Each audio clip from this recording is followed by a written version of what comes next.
Dear friends, we will learn in this chapter about the epidemiology of the disease. Now, epidemiology itself, it's a very vast chapter, and it includes several subtopics. I will try to define epidemiology and its various components in a brief form. Now, epidemiology was defined under various definitions, but the most commonly accepted definition is which was defined by Last, and it says that epidemiology is distribution and determinants of the health related events or states and its application in the control of the disease. So there are two important terms which are being there in the epidemiology definition. One is distribution and other is determinant. Distribution, as the name suggests, how the disease is distributed nation-wise, regional-wise, world-wise, while the determinant usually are composed of three components. One is agent component, host component, environmental component, which are actually determinants of the disease. Like agent, which is agent, what are its characteristic features? Host, what is the age of the host, in which sex it is more common, whether it is more common on married individual or unmarried. Okay, so these are the components in the host, while environmental factor, what kind of environment is helping in occurrence of the disease. Okay, now there are three major component of the epidemiology. One is with respect to frequency of the disease, which is measured by usually rate, ratio and proportion, and then second is distribution of the disease, which I already defined, and then determinant of the disease. So these are the three important components. Then in the epidemiology further, there are tools by which we use to measure the frequency. As I told you, these tools are rate, ratio and proportion. So we have to also understand where rate is used, where ratio is used, and what is the difference between these three. See, the ratio is just a division of numerator to denominator. Here the numerator is not a part of denominator. What does it mean? Means that if, let us say, suppose I am saying sex ratio of India is 940. So what does it mean? Behind 940 female there are 1000 males. Mean 940 female are different number and 1000 male are different number. So numerator is not a part of denominator. And there is no defined time period in the ratio. While in the proportion, what happens? Numerator is part of denominator. There is also multiplier, but there is no specific time duration which has been defined for the proportion. And numerator is also part of denominator in the proportion. While in the rate, numerator is a part of denominator, and numerator component, denominator component, both these are two there. Besides that, there are two other components. One is multiplier and other is definite time duration. So that's why always we used to define the rate in terms of in a year or in a 5 year. Time duration is there. Okay. So usually we used to measure the disease in terms of mortality and morbidity in epidemiology. Now there are various ways to define the mortality, but we used to define usually in the 6 major component forms or 6 major ways. One is we used to define the mortality in terms of crude death rate, which is usually defined as where denominator normally remains the mid-year population. Then there is another rate by which we used to measure mortality, that is specific death rate in a specific age, in a specific sex. Okay. Then we used to define the case fatality rate, out of how many cases have died, out of total number of cases, how many cases have died because of particular disease. And then proportional mortality rate is there, out of total mortality, how much proportion is constituted by a particular disease which has led to the death. And survival rate, where it's a different kind of the rate, survival rate, adjusted or standardized rate, which is again a specific kind of the rate which is adjusting for the different type of causes of the death, as well as with respect to age structure.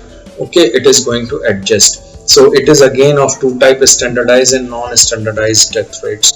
Okay.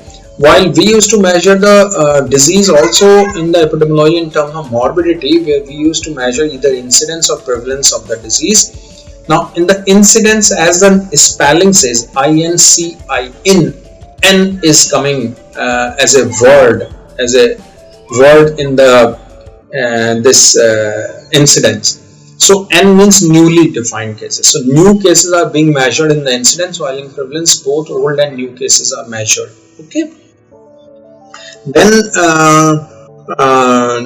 in the epidemiology, another very important component of epidemiology is study design, or various methods by which we used to define the disease, or we used to study the disease. Okay, and that's why epidemiological methods are also known as sometimes study design.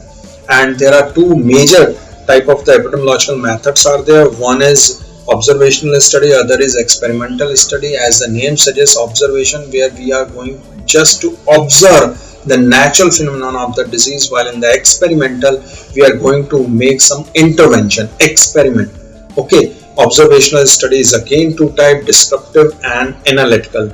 Descriptive, again as the name suggests, it is usually going to describe the disease. Okay, and there are mainly two type of the study in the descriptive kind of epidemiological methods. One is case report and other is case stories. Case report, as the name suggests, a reporting of a particular case where a specific kind of clinical feature have been observed by a clinician is being published. Okay, while when same kind of the cases from different population by different physicians have been reported, it becomes a case series. But the important thing to be noted down in the case report and case series, there is no control group. We are not going to compare the case, only just reporting of these.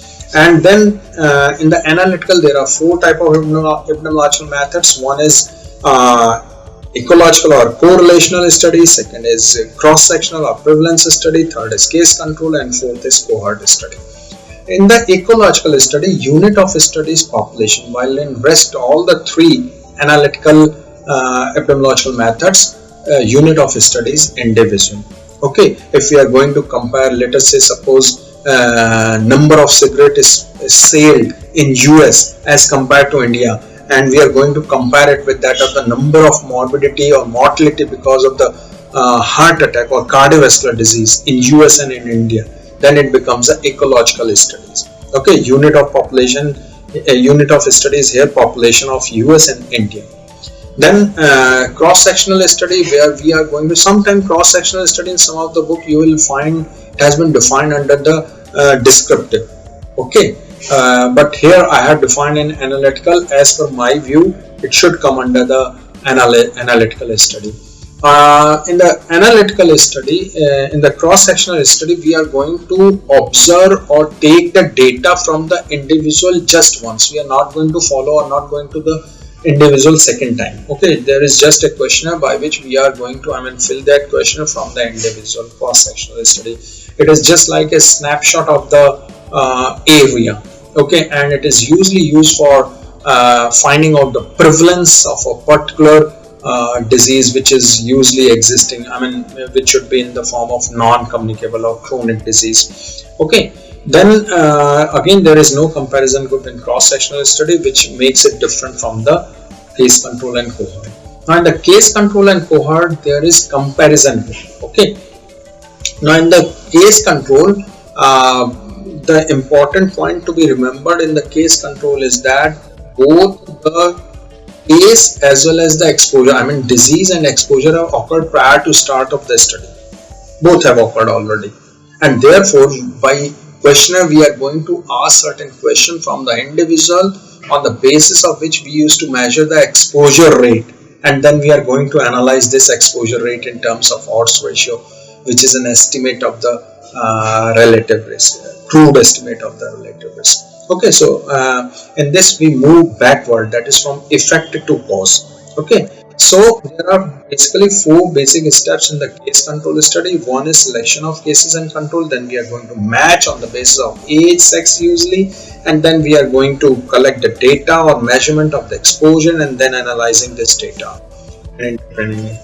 There are certain biases which can come in the case control study, which are also disadvantage of the case control study. One important bias is memory bias, because since we are going to ask about the exposure which has already occurred, so there may be bias in the form of memory or recall bias in the patients. Okay, and then sometimes confounding bias can also occur, matching mismatch may occur. So these are some of the biases which may occur.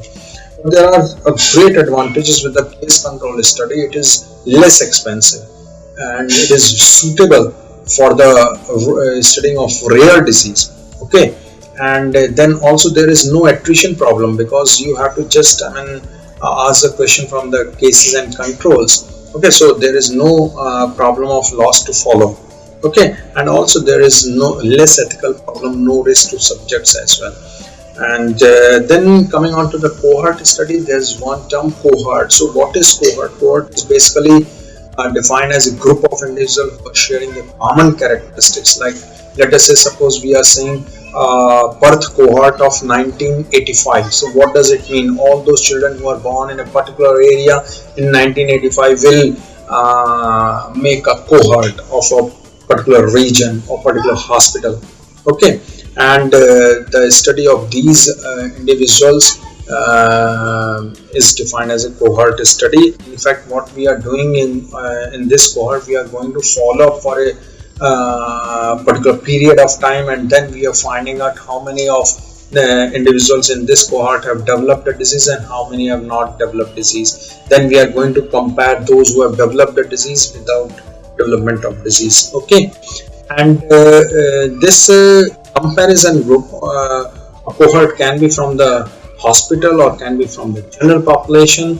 And the distinguishing feature of the cohort studies that both exposure and the disease have not occurred before the start of the disease, and then exposure may occur and then it may lead to the development of the disease. And there are three different type of the cohort study. One is retrospective, there is prospective, and then there is a combination of both of these study may be there. Okay. And also important thing regarding the cohort studies, that it moves from cause to effect. Okay, and that's why we can calculate the incidence, okay, number of new cases which has developed during the study of the disease or during the study period. Okay, so there are following elements in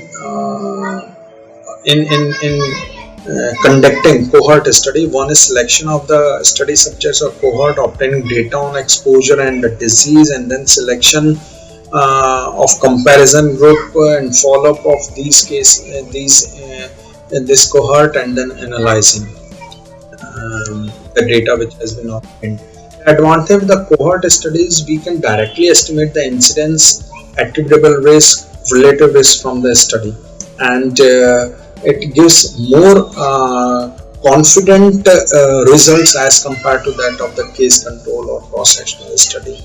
And there are certain disadvantages also, that in comparison to case control study, it takes a lot of time for the completion, then huge amount of money is also involved, expenditure is also involved in this, and then loss of follow-up is also there, which we call it as attrition problem. Okay, then there is experimental study. Experimental study may be used to experiment something. Okay, and this experiment is also known as interventional. And the experimental studies are basically three types: RCT, which is the most common experimental study carried out, and then it could be community trial or field trial. There are 6 steps in the experimental randomized controlled trial. One is drawing up a protocol. This protocol should be followed till the end of the study, and no changes allowed in this protocol once it has been developed. Then selecting reference and experimental population, and then once you have selected this reference and experimental population, necessary exclusions are being done, and then random allocation of the individuals or study population is done into the study group and the control group or placebo group. Okay, then we are going to make intervention in the study group, and obtaining the data from both the groups, and then we are going to follow up these, and assessment of the outcome is being done.